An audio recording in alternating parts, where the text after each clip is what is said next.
Most of you guys like the women's 4x400 team from last year. Let's think about it. You had Abby Steiner in lane two, Talitha Diggs, lane one, Britton Wilson, who was firing on that track in lane three, and Sydney McLaughlin-Leveroni, who killed that last leg with an insane split time. Are we going to see that again? I hope so. What's coming for Abby is two 200-meter events. She's qualified into the semifinals. After that is the final, which I think she's more likely to get on. But the interesting part is right now, it's a question of endurance. We saw Sha'Carri Richardson put up an extraordinary time in the 100 meters. She ran a 21.67, which is absolutely insane. Wind aided 2.6. But hey, that's still an insane time. And I'm not even sure if Sha'Carri Richardson is going to run in the semifinals. It could be she wanted to show off a really spectacular time to tell people that, hey, I got the 200 meters under her belt and no one can compete with her.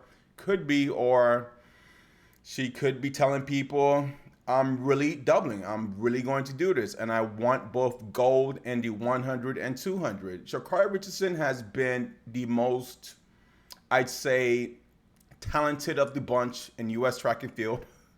And she could choose to do whatever she wants. I have a feeling that she might double, but that's still split half and half. I don't know. Whatever the case, let me tell you guys, if Sha'Carri Richardson does not double, Abby Steiner does have a chance and shots of being top three in the 200 meters, and that would be her, Gabby Thomas, and Tamara Clark, who is like, and this is why I tell people it doesn't make sense holding back, because when you see people like Tamara Clark, who could come out of nowhere and pull out a 22.5 where she has not done all season, it tells you that you gotta be prepared.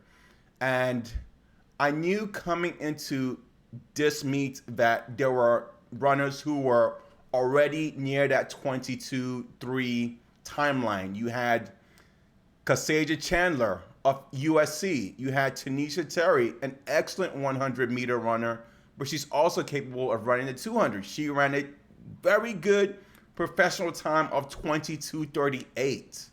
And she could possibly get in there if she has that type of endurance. Now, the semifinal round and the final, it all comes down to speed and endurance. So we will see which of these athletes got it and which don't. If you ask me if Sha'Carri Richardson were to run the semifinal 200, she has the endurance already. I've seen what she did from the 100 meters. She did not hold back. Can she afford to hold back in the semifinals? Yes, she can. She's probably the only runner who I can see. But if we're talking about ladies who are running a 22.3, no, you need to go all out because you are in a competitive environment.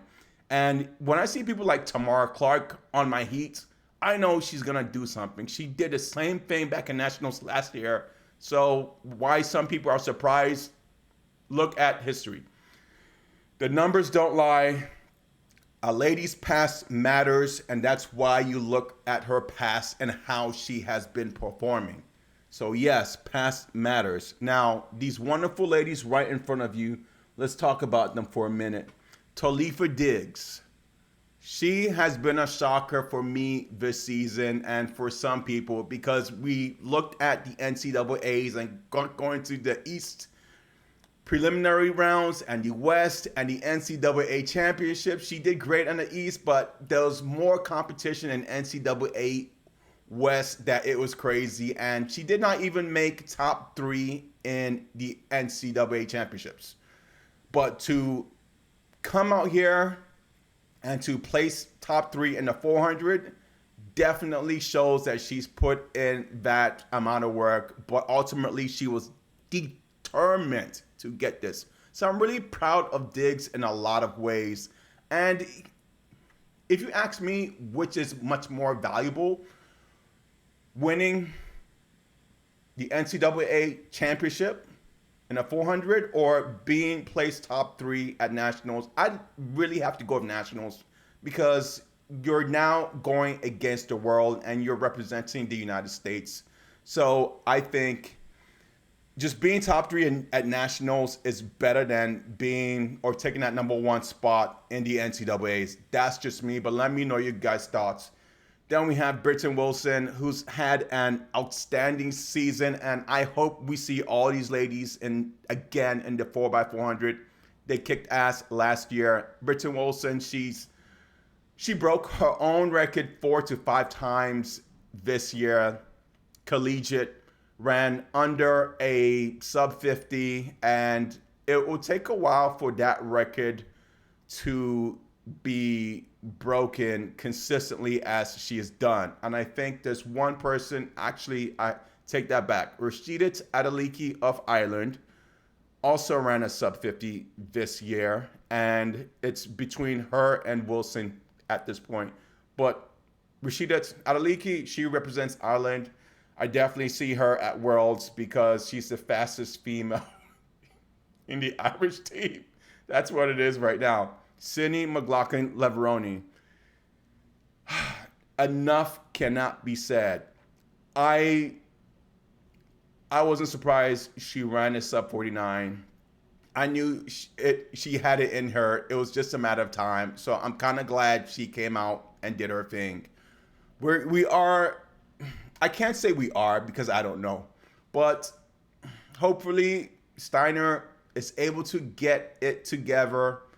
And we're going to see an excellent semifinal race and the final.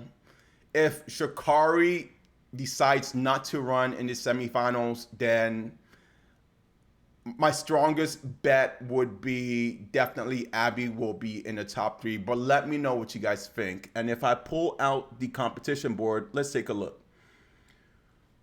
Women's 200. Let's pull this up a bit.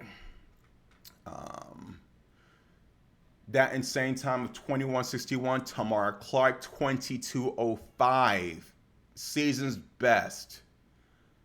Not a shocker to me, but shocked some people. Gabby Thomas, 22:28. I could tell Gabby Thomas probably held back a little bit. Gabby Thomas definitely has endurance in her. I don't see her slowing down. Yeah, so we will see. With Chandler of USC and Terry, they are not 200-meter runners. It's a matter of if they have enough endurance in them. We will see.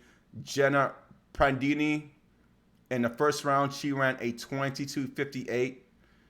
I think we could see Prandini in the final. She's been training real hard in the 300 this past indoor season. She was also training in the 400. I think she has enough endurance to make it in the final.